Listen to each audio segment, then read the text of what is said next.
Hello दोस्तों, मेरा नाम रवि पुनिया है। और फिर से मैं आज आपके सामने एक नई वीडियो के साथ। और इससे पहले कि हम दिल्ली पुलिस जो अभी नोटिफिकेशन आया है उसके बारे में बात करें, तो मैं पहले बताना चाहता हूँ कि जो हम दिल्ली पुलिस का सिलेबस है, पहले हमें उससे गो थ्रू होना पड़ेगा, पहले हमें वो देखना पड़ेगा। और जब हम दिल्ली पुलिस का सिलेबस देखते हैं तो उसमें 50% हम पोर्शन पाते हैं। जो 50% सिलेबस है वो जीएस का हमें मिलता है। और बाकी जो 50% है उसमें हम 25 number 25 questions reasoning, 15 questions maths और 10 क्वेश्चंस कंप्यूटर साइंस के मिलते हैं।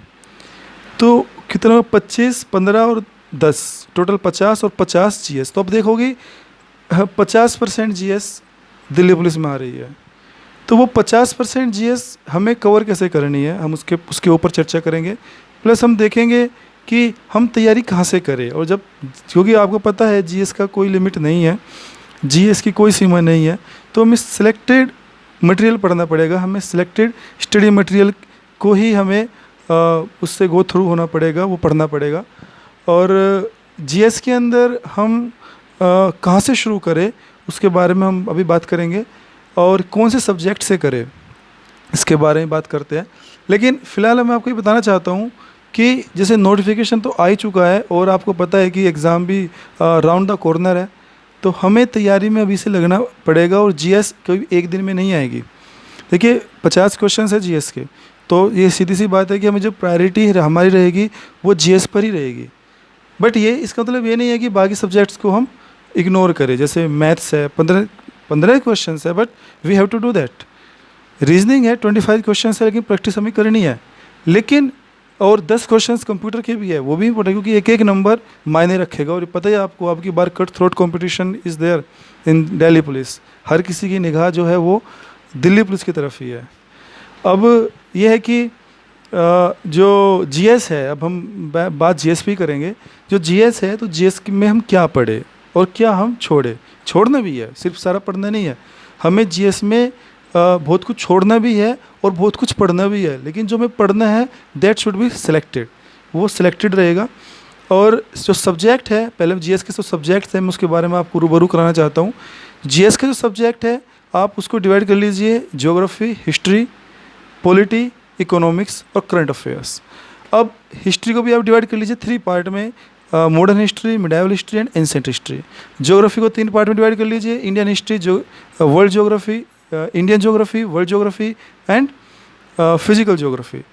इन तीनों इसको डिवाइड करना। फिर इकोनॉमिक्स को आप देख लीजिए। इकोनॉमिक्स में हमें एक्चुअली जो हम देखेंगे वो हमारा जो फोकस रहेगा वो करंट इकोनॉमिक्स पे ज़्यादा रहेगा, क्योंकि जो क्वेश्चंस आ रहे हैं, जो ट्रेंड है वो करंट इकोनॉमिक्स का ही है। अब एक करंट इकोनॉमिक्स क्या है? एक करंट इकोनॉमिक्स जो है वो जो हमारी डे टू डे जो इंसिडेंट्स होते हैं हमारी इकोनॉमी में, हमारे जो आर्थिक विकास में, और जब बजट हो गया, इकोनॉमिक सर्वे हो गया, प्लस कोई नई स्कीम हो गई जो कि फाइनेंस से लिंक्ड है, जो हमारे फाइनेंशियल मैटर्स से जो रिलेटेड है। और इसके अलावा बहुत सारी इंश्योरेंस जो स्कीम्स हमारी आती है वे सब हो गई। इसके अलावा quantitative methods and qualitative methods of financial institutions, जैसे कि रिजर्व बैंक है, सेबी है, उसकी जो डेली कौन सी जो भी नई गाइडलाइंस आती है उसके बारे में हम पढ़ेंगे। और इसके अलावा हम इकोनॉमिक्स में एग्रीकल्चर के बारे में देखेंगे, एग्रीकल्चर के बारे में भी पढ़ेंगे। जैसे एमएसपी के बारे में पढ़ेंगे हम, fair price, fair and remuneration price, जो क्रॉप्स का जो डिसाइड होता है उसके बारे में पढ़ेंगे। इसके अलावा हम जो डिफरेंट इकोनॉमिकल जो फाइनेंशियल स्कीम्स है उसके बारे में पढ़ेंगे। Different kind of financial committees है उसके बारे में बात करेंगे। इसके अलावा हिस्ट्री को हम स्टार्ट करेंगे, जो है एंसेंट हिस्ट्री से हम स्टार्ट करेंगे। हम इंडस वैली सिविलाइजेशन से अपना नया टॉपिक स्टार्ट करेंगे। तो अब बाकी पॉलिटी है, पॉलिटी हमें पूरा पढ़ना है। पॉलिटी में जो सिलेक्टेड हमारे आर्टिकल्स है वे पढ़ने हैं, जो कॉन्सेप्ट्स है हमें वो क्लियर करना है जहाँ से क्वेश्चंस बनते हैं। इसके साथ ही हमें करंट अफेयर्स का हम अलग सेशन लेंगे। करंट अफेयर्स में हम पढ़ेंगे कि एक पूरे साल का, एक साल का जो भी करंट अफेयर्स है उसको हम कवर करेंगे, और वो भी हम टू द पॉइंट करेंगे। जितना एग्ज़ाम में ज़रूरी है सिर्फ हम वही करेंगे। इसके अलावा ज्योग्राफी में हम इंडियन ज्योग्राफी तो पूरी करेंगे ही करेंगे, और वर्ल्ड ज्योग्राफी में भी हम इतना पोर्शन करेंगे जो कि हमारे एग्ज़ाम पॉइंट ऑफ व्यू से हमारा जो ज़रूरी है, इम्पोर्टेंट है, वो करेंगे। जो भी इम्पोर्टेंट, जो फिजिकल जो भी प्लेसेस है, या फिर इसके बायोस्फीयर, हाइड्रोस्फीयर, लिथोस्फीयर, एटमॉस्फेयर, उससे रिगार्डिंग हम सारा पढ़ेंगे। और प्लेसेस, कंट्रीज़, कॉन्टिनेंट्स, वो सब फिजिकल में कवर करेंगे, पॉलिटिकल में कवर करेंगे। और फिजिकल में हम बाकी आपका climate change, air, winds, humidity, hydrosphere, आपका करंट, ये सब हम कवर करेंगे। और अब बात, क्योंकि हमें हिस्ट्री स्टार्ट करनी है पहले, तो हिस्ट्री में हम एंसेंट हिस्ट्री की थोड़ी बात कर लेते हैं।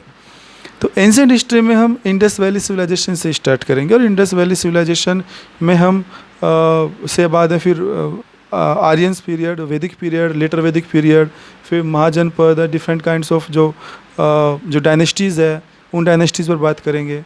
फॉरेन इन्वेजन पर बात करेंगे। उसके बाद हम गुप्ता पीरियड, उसके बाद पोस्ट गुप्ता पीरियड, वहाँ तक हम बात करेंगे। जब तक हमारा मुस्लिम अटैक नहीं होता तब तक हम जो है एंसेंट हिस्ट्री को हम पूरा कवर करेंगे। इसके साथ ही हम डिफरेंट डायनेस्टीज़ का एडमिनिस्ट्रेशन, सोशल स्ट्रक्चर, वहाँ पर उस टाइम पर वो पॉलिटिक किस टाइप की थी उस टाइम पर, उस पर बात करेंगे। साथ में इकोनॉमिक सिस्टम कैसा था आफ्टर मौर्यन पीरियड, वैदिक पीरियड, इंडस वैली सिविलाइजेशन के टाइम पर क्या क्या एविडेंस थे, उस पर हम सब बात करेंगे। वो हम जल्दी अभी अपना स्टार्ट करने वाले हैं। और ये एक छोटा सा मेरे आपको एक ब्रीफ इंट्रोडक्शन था कि हम क्या स्टार्ट करने वाले हैं। और जल्द ही हम सबसे पहले एंसेंट हिस्ट्री की ही बात करेंगे, और उससे जल्द ही हम जो अपना जो कोर्स है वो स्टार्ट करने वाले हैं। तो बस मेरी तरफ से आज इतना ही, और आप वेट कीजिए जब तक हमारा नया कोर्स स्टार्ट नहीं होता दिल्ली पुलिस के लिए। क्योंकि दिल्ली पुलिस पर मैं फिर बोल रहा हूँ कि दिल्ली पुलिस पर सबकी निगाहें है। कट थ्रोट कंपटीशन है, बहुत ज़्यादा कंपटीशन है, और जितना हमें पढ़ना है उतना ही हमें छोड़ना भी है। मैं फिर कहता हूँ हमें छोड़ना भी है। हर कुछ सब कुछ हमें नहीं पढ़ना है, हमें सिलेक्टेड पढ़ना है, और वो कॉन्सेप्ट्स के साथ पढ़ना है। और कॉन्सेप्ट्स हर सब्जेक्ट के अंदर हमें कॉन्सेप्ट्स यूज करने हैं। इवन हमें हिस्ट्री के अंदर भी कॉन्सेप्ट्स यूज करने हैं। वो कैसे यूज करना है वो मैं आपको उस टाइम पर बताऊंगा। तब तक के लिए आप वेट कीजिए। Thank you.